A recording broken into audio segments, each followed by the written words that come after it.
Hey, how y'all doing today? This one's going to be very packed. I'm going to go over a simplified guide to lose at least 10 to 20 pounds of fat for a full body recomposition.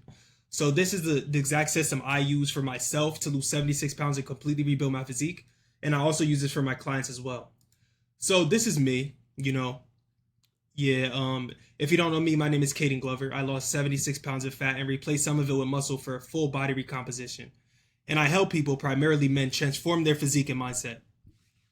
So this was me before, this is me after, a completely different physique. So I'm gonna show y'all exactly how I got this transformation. Here's my transformation again, and here's my favorite piece of client results, Zion, who lost 18 pounds in less than a month. So let's get right into it. Here's the truth about transforming. The truth about transforming is you only need to worry about three simple things to fully transform your physique: nutrition, training, and then habits/rest. All of these factors are important. Yes, nutrition is 80% of the battle, but what about the last 20% of fat? If you don't have any training systems in place to boost your metabolism, maintain the muscle, to lose that last bit of fat, what's going to happen? You don't want a physique that's missing 20%, do you? And your physique is only a lagging indicator of the habits you have as a man. If you're out smoking, drinking, staying up late, wasting time, getting terrible rest, reinforcing bad habits, you'll never find the discipline or the energy to transform your physique and your mindset. So let's get right into it. Nutrition. In order to lose weight and maintain or build muscle, you'll need to be in a calorie deficit, right? While eating a high protein diet. Now, ideally, putting your body in a state of ketosis, meaning you'll need to eat less calories and less net carbs. Now, ketosis is a state where your body is always burning fat, right? Your body is burning, it's pulling from its fat resources instead of things like carbs or sugars or the rest of the stuff that you're eating. And so that's going to be the target, to get your body into ketosis to where you're always burning fat 24 hours a day. Now, how do we do that? Simply find your maintenance calories on a calorie calculator on the internet, then consume 300 calories below that per day. That'll allow your body to lose weight. But losing weight, it does not always mean losing body fat. You got to remember that. You have water, muscle, and other things in your body that can break down and leave your system. So this is why eating a diet to lose fat and inflammation instead of muscle is important. To lose fat and enter ketosis, you'll need to prioritize eating meat, fruit, vegetables, or foods high in fibers or healthy fats, and then low in net carbs. Eating food low in net carbs is what allows your body to enter that ketosis, because net carbs, your body pulls from that as energy. If you're eating a lot of net carbs like burgers and stuff, pizza, stuff like that, then your body's going to be pulling that and using that as energy instead of your body fat storage in that ketosis state. So this gives you a ton of options, right? Decrease meals that don't fit this criteria to 1 to 3 meals per week, and your body will enter ketosis between those meals. When you get lean, ketosis won't be as necessary. Keep that in mind. You can go back to eating more net carbs for energy because your body doesn't have a bunch of fat that it can use as energy anymore. And so you'll be very drained if you're trying to stay in ketosis at all times, even when you're lean down and you don't have that body fat. It's going to be kind of hard for you. So just keep that in mind when you reach that intended outcome. Now for training, you'll need to train to maintain/gain muscle while losing weight if that's your goal.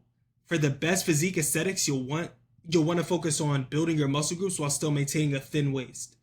That way you look wide and strong with your upper body while still looking thin at the same time, right? That's how you get that aesthetic physique. Now avoid training obliques if you want that V-taper physique look. This is where, excuse me, this is where your upper body looks nice and wide and strong, but your waist is thin, like I just said. And so let me go up real quick and just show y'all. You see how, it comes out, right? Like it looked kind of like a Dorito, a V. Like my back comes out here. You see like my shoulders kind of wide, big. You see, especially here, when you look at my back, you get that V-tip like type of look. This is exactly what you want to target for, the V-taper. If you want that best, most attractive physique, the most confident physique you can have. So let's go back to the information. You'll need to prioritize training these muscle groups if you want to attack that. Shoulders to get that, wide shoulder look. You want to target back to get that wide back look I just showed y'all. Chest, triceps, biceps, forearms, legs, and abs. You only need to train in the gym about 3 to 4 days a week for a 1 hour session to grow well. You only you'll want to work out 2 to 3 muscle groups per gym session to fully optimize for your time. Because if you're training one, like it's like 7 muscle groups up here. If you're training one every single time, you're gonna have to be training like 7 days a week, and you're not getting back to it fast enough. So you'll want to optimize for 2 to 3 muscle groups per gym session to fully optimize for your time. Now use a split of isolation movements, which are movements that isolate one muscle group, and compound movements, which are movements that work multiple muscle groups at the same time. So isolation movements come in before the compound movements, so you can get the most out of the compound movements. So let's say you want to hit chest and grow your chest, right? Now a compound movement would be bench press. You know, you're doing the bench press and you're hitting, not only are you hitting your chest, but you're hitting triceps, you're hitting a little bit of shoulders as well. And so you'll want to take the isolation movement and put that before the compound movement. So chest flies is a exercise that is an isolation movement. It targets more towards the chest and the chest only. If you do the flies first, the blood is going to pump towards the chest. The blood is all going to be flowing through your chest. You're going to get a little warmed up right there. And then when you hop into the bench press, now all of a sudden you don't feel it in your arms, you don't feel it in your shoulders, you feel it in your chest now.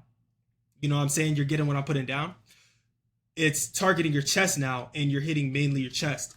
And so when you add those isolation movements before the compounds, everything goes much, much smoother, and you reach a much better progress. You know what I'm saying? A lot faster. So isolation movements come in before the compound movements. Just remember that when you get into the training. Now let's get into your habits and your rest.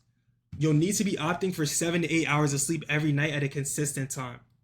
This will give you surging energy during the day and repair your body after workouts. You'll need to be resting from 2 to 4 days per week. Resting from the gym for 2 to 4 days per week, so your body can heal. Avoid alcohol, cigarettes, etc. to keep your hormones and your energy and your diet in the right place to make the best progress you can. And you'll want to start your day with something difficult to build discipline and motivation. Right? So start your day. I start my day with a cold shower. You could do whatever you want. Maybe you could read. Maybe you could do something to enhance your focus. But start your day with something difficult, and the rest of your day will basically carry over with that positivity. Or you can find a partner to hold you accountable throughout the process if you have, you know, a group of people that also want to improve themselves around you. And that basically goes through the whole entire simplified guide. And yeah, I have a very, very deeper one that's about 20 minutes long. This one is coming out to be about 8 minutes long, but I have a longer one. And I'll just leave that in the description if you want a full breakdown on how I really build this system and what I do for myself, not only for myself, but for the people I work with.